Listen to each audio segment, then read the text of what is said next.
کہ اللہ نے بتایا ہے کہ میرے حبیب یہ کائنات کا نظام ہم نے آپ کی وجہ سے بنایا ہے، اگر آپ کو نہ بنانا ہوتا تو زمین کو بھی نہ بنایا جاتا، آسمان کو بھی رفعت نہ دی جاتی، چاند کو بھی روشنی نہ دی جاتی، سورج کو بھی بلندی نہ دی جاتی، ستاروں کو بھی حسن نہ دیا جاتا، پھولوں کو بھی رنگت نہ دی جاتی، بلبل کو نغمے بھی نہ دیے جاتے۔ یہ آپ کی وجہ سے ہے۔ آج پھول مہک رہا ہے تو نسبت میرے نبی کی ہے، آج آسمان بلند ہے تو نسبت میرے نبی کی ہے، آج زمین کا پیٹ پھیلا ہوا ہے تو نسبت میرے نبی کی ہے، آج آبشاریں پہاڑوں سے گرتی ہیں ہمیں خوبصورت لگتی ہیں، نسبت میرے نبی کی ہے، بلبل کے نغمے میں نسبت میرے نبی کی ہے، ہم یہاں پہ اکٹھے بیٹھے ہوئے ہیں نسبت میرے نبی کی ہے، بیت اللہ کو مقام مل رہا ہے تو نسبت میرے نبی کی ہے، لوگ مکہ کی دھرتی پہ جا کر سعادت سمجھتے ہیں نسبت میرے نبی کی ہے، لوگ مدینہ طیبہ جاتے ہیں ننگے پاؤں چلتے ہیں کہیں بے ادبی نہ ہو جائے، مدینہ کے ساتھ نسبت میرے حبیب کی ہے، لوگ مسجد نبوی جاتے ہیں آواز کو پست رکھتے ہیں بلند نہیں کرتے، مسجد نبوی کی اینٹوں کے ساتھ، دیواروں کے ساتھ، صفوں کے ساتھ، دریوں کے ساتھ، پانی کے ساتھ، بیت الخلاء کے ساتھ، وہاں پہ ایک ایک بازار کے ساتھ نسبت حبیب کبریا کی ہے۔ جس ہستی کی نسبت، جس چیز کی نسبت بلند ہستی سے مل گئی اللہ نے اس کو بھی بلند کر دینا ہے۔ یہ نسبت کا صدقہ ہے کہ آج ہم اسی حبیب کی نسبت کی وجہ سے یہاں پر جمع ہیں، یہ بہت بڑی سعادت ہے ہمارے لیے۔ لِكُلِّ نَبِيٍّ فِي الْأَنَامِ فَضِيلَةٌ وَجُمْلَتُهَا مَجْمُوعَةٌ لِمُحَمَّدٍ۔ اسی نسبت کا تذکرہ ایک عربی شاعر کے سامنے ہوا تو اس نے کہا کیا بات کرتے ہو، جتنی بھی کائنات کو فضیلتیں ملی، جتنے بھی انبیاء کو فضیلتیں ملی، ان ساری فضیلتوں کو، ان سارے محاسن کو، ان ساری اخلاقیات کو، ان ساری انعامات کو، ان ساری عنایات کو، ان ساری نوازشات کو جس گلدستے کے اندر اکٹھا کر دیا جائے وہ گلدستہ کوئی عام نہیں، وہ گلدستہ کون ہے؟ وہ امام المتقین، امام المبلغین، حضرت اقدس سیدنا و مولانا محمد بن عبداللہ بن عبد المطلب بن ہاشم بن عبد مناف بن قصی بن کلاب بن مرہ بن کعب۔ یہ وہ ہستی ہے کہ جس کے اندر اللہ نے سارے نبیوں کے اخلاق کو جمع کر دیا اور ہماری نسبت ان کے ساتھ بنا دی، اور وہ آئے تو کائنات کو حسن مل رہا ہے، کائنات کو رعنائیاں مل رہی ہیں۔ فانی بد ایوانی کے سامنے ایک شاعر تھا، اس نسبت کا تذکرہ جب کیا گیا میرے نبی کی ولادت کا، میرے نبی کے ورفعنا لک ذکرک مبارک ذکر کا، میرے نبی کی مبارک سراپا کا، میرے نبی کی مبارک جسد اطہر کا، تو فانی بد ایوانی بھی تڑپ کر کہتا ہے بدلا ہوا تھا رنگ گلوں کا تیرے بغیر، ایک خاک سی اڑی ہوئی سارے چمن میں تھی۔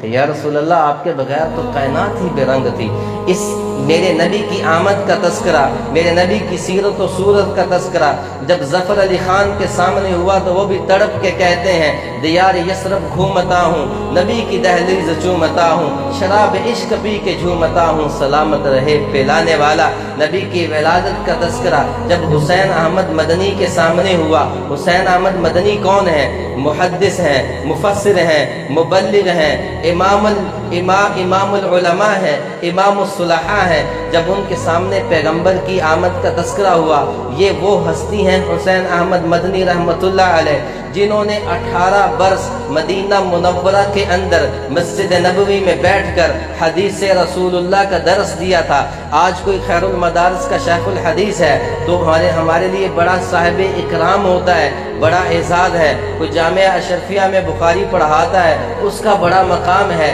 اس ہستی کا کیا مقام ہوگا جو مسجد نبوی کے اندر 18 سال تک حدیث رسول اللہ پڑھاتا ہے۔ جب حدیث پڑھی جاتی ہے اساتذہ موجود ہیں، جب سند پڑھی جاتی تو ہم کہتے ہیں قال رسول اللہ صلی اللہ علیہ وسلم۔ میں قربان جاؤں حسین احمد مدنی کی قسمت پہ، ان کے ولولے پہ، کیا معنی وہ پیدا کیا تھا ایک عظیم محدث کہ وہ جب حدیث پڑھاتے تھے تو آقا کے روضہ انور کی طرف اشارہ فرماتے تھے اور کہتے تھے قال صاحب القبر، اس قبر کے مکین نے، اس روضے کے مکین نے، اس میرے آقا نے یہ ارشاد فرمایا۔ یہ 18 برس وہاں پہ حدیث پڑھا رہے ہیں۔ اور ہوا کیا، آج کل جب ہم جاتے ہیں تو جنت البقیع میں جانے کے لیے کتنا لائن لگتی ہے، لوگ تڑپتے ہیں، لوگ ترستے ہیں۔ آج کل اپلیکیشن پہ اپلائی کرنا پڑتا ہے۔ پھر جب ہم روضہ انور کے سامنے سے گزرتے ہیں صلاۃ و سلام پیش کرنے کے لیے، تو ہم جالی کو ہاتھ بھی نہیں لگا سکتے۔ ہمارے دل کے جذبات کیا ہوتے ہیں ان کو تو بیان ہی نہیں کیا جا سکتا۔ اس ہستی کا سنیں جو 18 برس اسی جنت البقیع میں روضہ انور کے دروازے کے سامنے بیٹھ کے قال رسول اللہ کی صدائیں بلند کرتی ہے۔ ہوا کیا؟ ہوا یہ ایک وقت ایسا آیا، تقدیر کھلی، لوگوں کے مقدر جاگے، کسی کا رونا کام آیا، کسی کی تہجد کی دعائیں کام آئی، روضہ انور کا دروازہ کھل گیا، اور جو وہاں پہ چند ایک لوگ موجود تھے ان کو روضہ پاک میں جانے کا موقع مل گیا، جانے کی سعادت مل گئی۔ تو لوگ روضہ انور کے اندر جاتے ہیں، کسی کے پاس اپنی چادر ہے تو وہ روضے کے فرش پہ اپنی چادر کو رگڑ رہا ہے، کسی کے پاس اپنا رومال ہے تو وہ روضہ پاک کے فرش پہ رومال کو رگڑ کے روضہ پاک کی مٹی کے ساتھ اپنی نسبت کو قائم کرنا چاہتا ہے، کوئی اپنے جسم کو روضہ انور کی مٹی کے ساتھ، روضہ پاک کی مٹی کے ساتھ رگڑ رہا ہے۔ یہ حسین احمد مدنی رحمت اللہ علیہ جو امام العلماء ہیں، 18 برس حدیث پڑھانے والے ہیں، ان کا عقیدت دیکھیں، ان کا ولولہ دیکھیں، ان کے جذبات دیکھیں، ان کی محبت دیکھیں۔ انہوں نے جب لوگوں کو دیکھا کہ ہر کوئی اپنے انداز میں آقا کے ساتھ اظہار محبت کر رہا ہے، انہوں نے اپنی داڑھی کو آقا کے روضے کے فرش پہ رگڑنا شروع کر دیا، روضے کے فرش اپنی داڑھی کو۔ اور لوگوں نے کہا،